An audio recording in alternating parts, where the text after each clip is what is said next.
Guys আজকে তোমাদেরকে শিখিয়ে দেবো কীভাবে মানুষকে সাপোর্ট করতে হয়।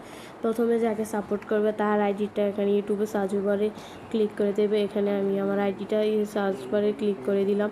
এখানে পুরো আইডিটার নামটা ক্লিক করলে আইডিটা এসে পড়বে। এখানে আমি আমার আইডির নামটা ক্লিক করে দেওয়ার সাথে সাথে দেখো আমার আইডিটা চলে আসছে প্রথমে। তারপর আইডি ঢুকে একটা লাইক করে দিলাম, 3টা কপি লিঙ্ক করে দেবো। 3টা কপি লিঙ্ক করলে কী হয় জানো, তোমার আইডিটাও ভালো থাকবে, সাথে তার আইডিটাও ভালো থাকবে। আর একজন মানুষ অন্যকে সাপোর্ট করলে তার থেকে সাপোর্ট পাওয়া যায়। আর এখানে সাবস্ক্রাইব করা আছে, তারপর চ্যানেলের মধ্যে ঢুকে ব্লগ ভিডিওর মধ্যে গিয়ে একটা লাইক করে দিলাম।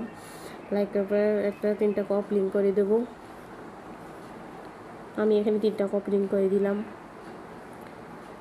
তারপর এখানে থেকে বের হয়ে যাব। বের হয়ে এখন আমি পরবর্তীতে ব্লগের মধ্যে গিয়ে কমেন্ট করে দিলাম। এখানে যা মন চায় তাই লিখে দিলাম। আমি এখানে ওয়াও লিখে দিলাম, আমার মনে হলো ভিডিওটা ওয়াও, তার জন্য আমি ওয়াও লিখে দিলাম। তারপর এখান থেকে বের হয়ে যায়, তারপর শর্ট ভিডিওর মধ্যে চলে যাবে, সোজাসুজি শর্ট ভিডিওর মধ্যে চলে যাবে। শর্ট ভিডিওর মধ্যে গিয়ে এখানে লাইক করা আছে, তার জন্য আমি আর লাইক করলাম না। এখানে 3টা কপ লিঙ্ক করে দেবো।